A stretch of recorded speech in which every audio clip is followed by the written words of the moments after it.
Hello there. The topic of today's video, 6 reasons why your prospects don't buy. 6 reasons why your prospects don't buy. Now, there could be a multitude of reasons, right? But I'm going to give you 6. Now, if you're making stacks of sales, right, really $10,000, $20,000 a month, then you don't need this video, okay? That's not for you. But thanks for checking me out anyway, all right? However, if you're not getting the sales that you really want, okay? I mean, for example, if you haven't had a sale for a month or 2 months or 6 months, or maybe you're just getting little tiny sales, but no big ones, right? They're not coming back and taking up your other offers. Or maybe you're missing out on meetings.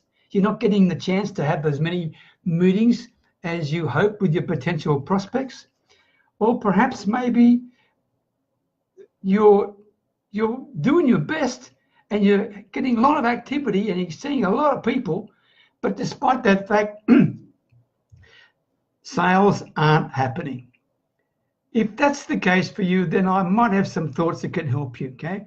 Because I want you to think about this. Do you know what happened?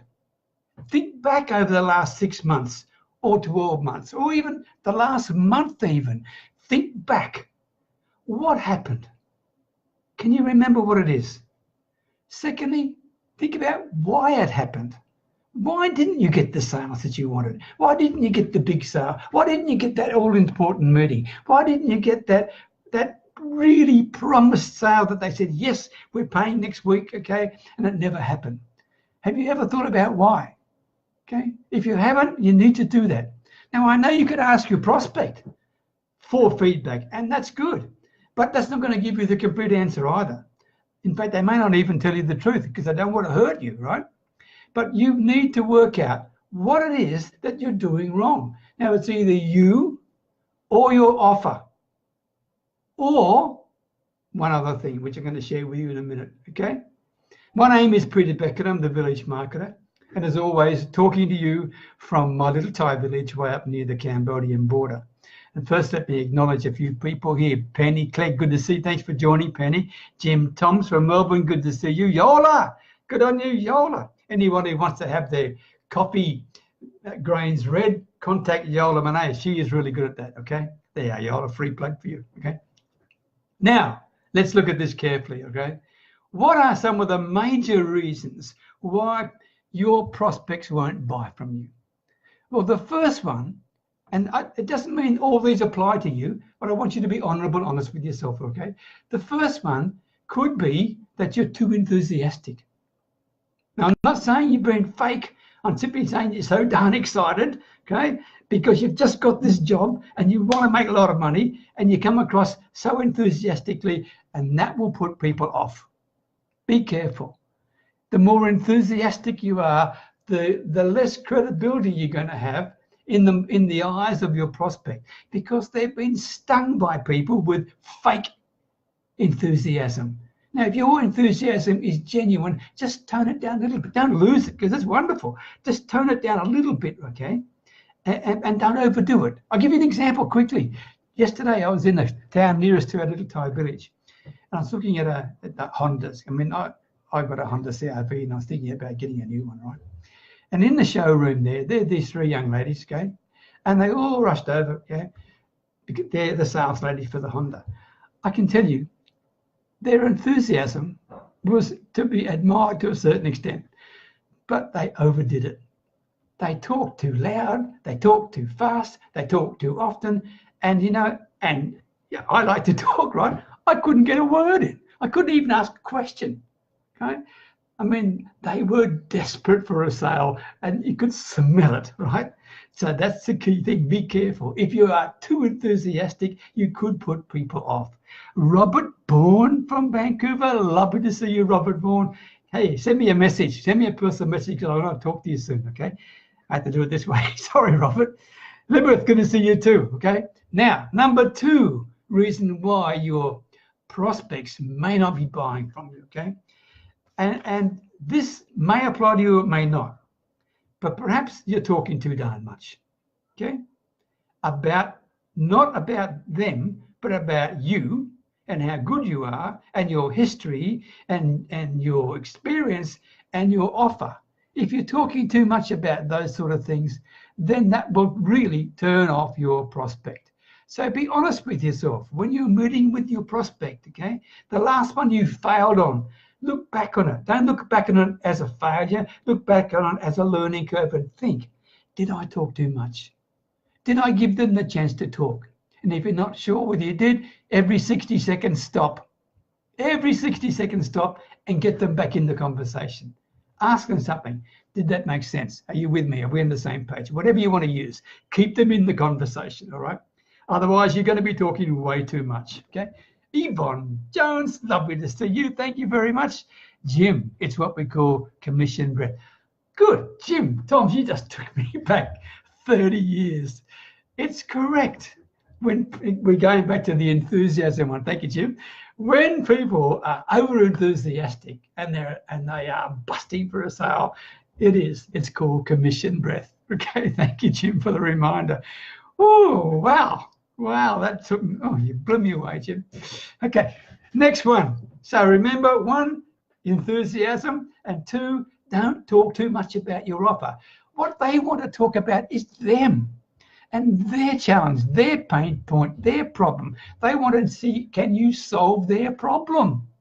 That's what they want. They don't give an iota, a rat's, about what you do, where you've been, how famous you are, how rich you are, how many cars you've got, whatever you're offering. They don't care. They want to solve their problem. And if you don't get onto that, then I can tell you they're turned off completely. Okay? Dialogue, not monologue. Yes, Jim. Actually, you should join me and do the darn live for me. Thanks, mate. Next one, good on you, Jimmy. I appreciate you. Next one. The next one is not just talking too much, but asking, can you learn something from them? Okay? I mean, this is the greatest turn off in the world. You mightn't think so, but it is. If you say to someone, Jim, hello there. Look, it's Peter Beckenham. Look, do you mind if we put aside a few minutes so I can get to know a little bit more about you and your business? I mean, why in the heck should Jim give me any time to talk about him and his business, right? With someone who he perceives is going to be a salesperson trying to sell him something anyway. What a stupid question, okay? So I apologise, Jim Toms. I won't ever ask her. Hey, Doreen, good to see you too. So what I'm saying is this. In order to find out about their business, you can't do that. You need to earn the right to ask about their business. And the only way to earn their right to ask about their business is to give some value. And how do you give value? By getting them to talk with you in a conversation where they are fully engaged, talking about their favorite topic, them. What their problem is, why it's important to them, what have they done to solve the problem up until now, why is it causing an issue, clarify with them, for them, what their issue is, what their challenge is and how important it is and what priority they put on it. When you do that and get them engaged, you have then earned the right to talk about your offer. Maybe, because maybe your offer doesn't fit them. And if you're being honorable, you will tell them that as well, right? But that's the key issue. In other words, don't ask them, can you learn about their business? Earn the right. That's my message to you. Next one. This might sound like a bit of a conflict, okay? Another reason why people and your prospects will not buy from you is because you didn't learn enough about them in the first place. Now, I just told you a minute ago, don't ask them about their business. And also talked to you about the fact that you shouldn't talk too much. But in order to get the prospect to even listen to your offer, right, you actually need to identify what in the heck their real problem is. And as I said before, when you clarify it, don't just take their first answer. That's just a superficial level. Dig down. Keep digging down until you find the real answer. Okay? The real answer, not the superficial one. Give me an example. Doreen Miller. Doreen, you're my prospect. Tell me more. You told me about X, Y, and Z. Tell me more. I don't quite understand it. Can you give me a little bit more explanation why this is important to you? Why it's a priority? And what have you done about solving up until now? Why didn't it work? And you give me an answer. Thank you, Doreen. Tell me more. Am I right in saying X, Y, and Z? Keep digging. Because I can tell you, One of the things you've got to avoid, and one of the reasons why you may have lost the sale, you think you asked the questions, but you didn't ask the right ones. And if you didn't ask the right ones, you're going to jump to a conclusion. And if you're going to jump to a conclusion, you're going to give the wrong offer. That's one reason why you didn't get the sale. Secondly, if you didn't fully listen and fully understand them, then whatever offer you gave them is not going to line up with what they're thinking anyway. And thirdly, if you didn't question them carefully, maybe you're talking to the wrong person. Perhaps the person you're talking to is not the decision maker. See what I mean? So you need to dig down and find out everything about that person, and don't just take things for granted. And you've got to do this. Otherwise, you will get your prospects saying no to you. All right? Next one. This is probably one you're not going to accept, but it's the truth. Maybe you're too darn worried about the price. Okay? If you've got quality prospects, and I underline that word, quality prospects, not tire kickers, right? If you've got quality prospects, I can tell you their concern is about, can you fix their solution? That is more important to them at this point than what the cost of that solution may be. What is the price of your offer? But in your head, if you're thinking about, oh, I'm not sure whether they will accept this price, etc., what you're exhibiting right then and there is a lack of faith in the value of what you're offering. And if that's the case, you don't deserve to get that price for your offer because you don't believe in what you're really offering. I know that sounds tough and harsh, but it's true. If you don't believe in the value of your offer, I can tell you people will smell it a mile away, okay? And they will see it. And that's another reason why they say no to you. Very, very important, okay? Please. By the way, I read some research not that long ago about people who are qualified prospects. And I'll come back to that at the end of this video. Something valuable for you. Hang in there. If you've got a qualified prospect, you know what? They are ranking the actual price that they have to pay to solve their solution somewhere between 4, 5, and 6 in priority, not 1 or 2 or 3, right? Bear that in mind. They want their problem fixed. They don't want a Band-Aid solution. They don't want a $7 ebook, okay? They want to fix the problem. And if fixing the problem means they've got to pay a certain amount of money, then believe in what you're offering. If it works and you can prove it works and you've got case studies and social proof that it works, then be proud of what you're offering and the price goes with it. And they will be delighted to solve their damn problem because I can tell you right now, your price is probably a lot less than what they're paying right now, not solving their problem. Think that way. Get your head right with that. And the last one, another reason, number 6, why you are getting no from your prospects is because you're talking to the wrong mob. You're talking to the wrong prospect. You didn't qualify the person, okay? There are so many tire kickers and freebie seekers around, it's not funny.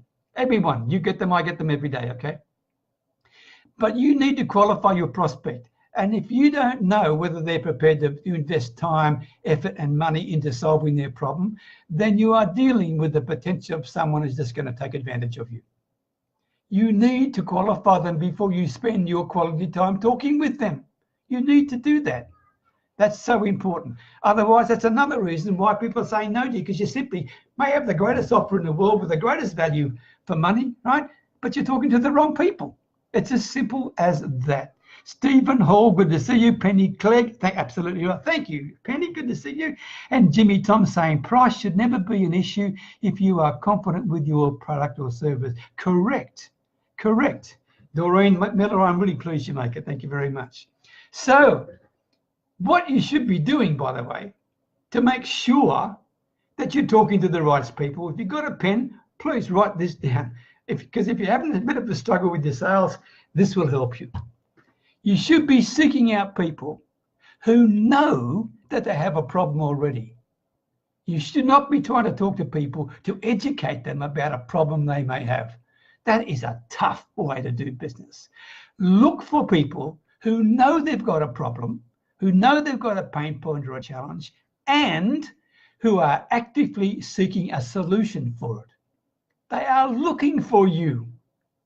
They are looking for you. That's the perfect type of prospect you want for your business, whatever it is you're selling. Now, I know you can say to me, how do you find that sort of person? That's a subject for another video, all right? I've gone on too long as it is. But conceptually, can you see what I'm getting at, all right? So there you are. There's 6 reasons. So thank you very much for sharing your time with me, everybody. By the way, if you found some value, please leave me a comment, leave me a like, and share the video if you think someone will benefit from it. And Jimmy Tom, be prepared to walk away.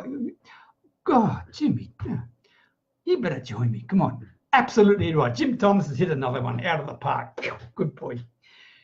Be prepared. I'll quote you, Jim. Be prepared to walk away from the business, okay? If you don't feel right about it. In other words, if you're not sure whether the person's ridgy-ditch, oh, sorry, that's an Australian expression. If you're not sure the person is not fair, think of mine. If you're not sure the person is legitimate, right? Get out of the Aussie slang, Peter. Or they're not prepared to keep the payments up, or maybe they'll pay and then they'll simply, get out of it and want their money back. If you're not sure about any of those things, don't take it on. Walk away from it. Walk away from the business. And thank you, Jimmy. Thank you very much. I appreciate it. Here's my call to action. Okay. First of all, if this is of value to you and things like this about your sales potential and you as a person and your business, come and join me in my Facebook group. It's called Your Next Level. You'll find it on Facebook, Your Next Level. 3 words. Check it out. If you want to join me, answer the 3 questions. Please do that. Otherwise, I'm not going to accept you because we want people to fit into the group. All right.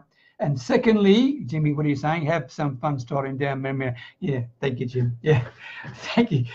And secondly, if you don't know how to qualify your prospect, I've got something for you. It's free. Okay. It's a PDF. Send me a personal message and it's called Easy Ways to Qualify Your Prospect. Makes sense, right? Easy ways to qualify your prospect. If you think that would help you, send me a personal message and I'd be delighted to share it with you.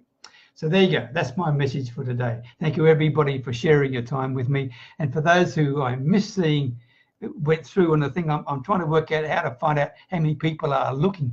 And I don't know. I don't know. Jim Toms, Doreen, Penny Clegg, Lynette Chang. Oh, Lynette, thank you for watching. Yvonne, yeah, I got you. And Marky Davis from Melbourne. There, there's another list. If I've missed you, my sincere apologies, all right? Talk to you again in the very near future. Best wishes from Thailand. Happy selling. Bye for now.